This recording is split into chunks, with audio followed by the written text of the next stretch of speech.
আগাম জামিনের আবেদনের মামলায় শেখ শাহজাহানকে ক্ষমতাবান বলে দাবি ইডি তরফে দাবি করে বলা হয় শাহজাহান ক্ষমতাবান। মাত্র 15 মিনিটেই 3000 লোক জড়ো করে ফেলতে পারেন তিনি। শাহজাহান রাজনৈতিক পদে রয়েছেন, তার নামে পুরনো অপরাধের রেকর্ডও রয়েছে।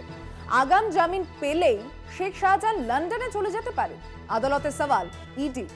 শাহজাহানের আইনজীবীর পাল্টা দাবি তার মক্কেলের বাড়ি টার্গেট করা হয়েছে। যখন গ্রামবাসী তার মক্কেলের হয়ে বলেছিলেন তখন তারা খারাপ ছিলেন, আর আজ তারাই যখন শাহজাহানের বিরুদ্ধে বলছেন তখন তারা ভালো হয়ে গেল। এদিন শাহজাহানের জামিনের আর্জি খারিজ করে দেয় নগর দায়রা আদালত। শাহজাহানের আগাম জামিন খারিজ নগর দায়রা আদালতে।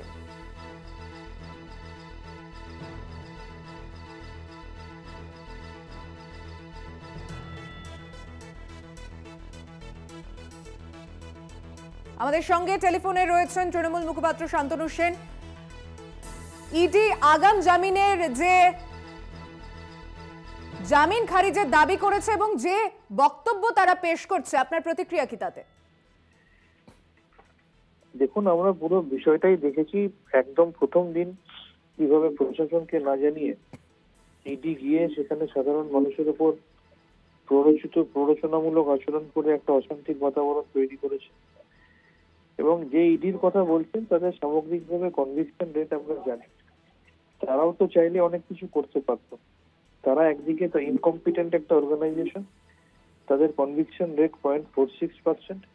তাদের নিরপেক্ষতা নিয়ে সারা দেশে প্রশ্ন আছে, কারণ তারা তদন্ত শুরু করে, যাদের বিরুদ্ধে তদন্ত হয় তারা বিজেপিতে যোগ দিলে তদন্ত বন্ধ হয়ে যায়।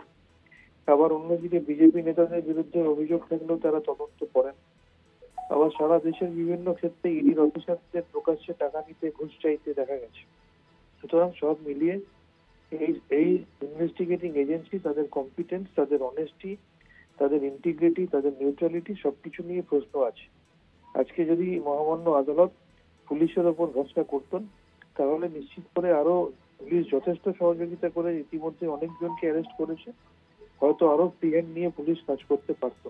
এটাই সবাই বলছে। প্রশাসনের উপর আস্থা রাখা হোক, পুলিশকে ফ্রি হ্যান্ড দেওয়া হোক, পুলিশ নিরপেক্ষভাবে কাজ করে শান্তি শৃঙ্খলা বজায় রাখবে, ভবিষ্যতেও রাখবে।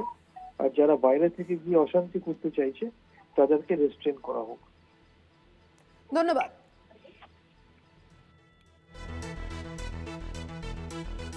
প্রশাসনের ওপর ভরসা রাখা হোক, তৃণমূলের তরফে প্রতিক্রিয়া দিলেন মুখপাত্র শান্তনু সেন। আদালতে ইডির দাবি শাহজাহান ক্ষমতাবান, জামিন পেলে লন্ডনে পালিয়ে যাবে। 15 মিনিটে 3000 লোক জোগাড় করতে পারেন তিনি। আদালতে দাবি ইডির তরফে। শাহজাহানের আগাম জামিনের আর্জি খারিজ নগর দায়রা আদালতে। আদালতে ইডির দাবি আগাম জামিন পেলে লন্ডনে পালিয়ে যেতে পারে শাহজাহান। রাজনৈতিক ক্ষমতাবান, তিনি রাজনৈতিক পদে রয়েছেন। 15 মিনিটে 3000 লোক জড়ো করতে পারেন, তার নামে পুরনো অপরাধের রেকর্ডও রয়েছে। লন্ডনে চলে যেতে পারেন জামিন পেলেই। আদালতে দাবি ইডি, তারপরেই আগাম জামিন আবেদন খারিজ করে আদালত।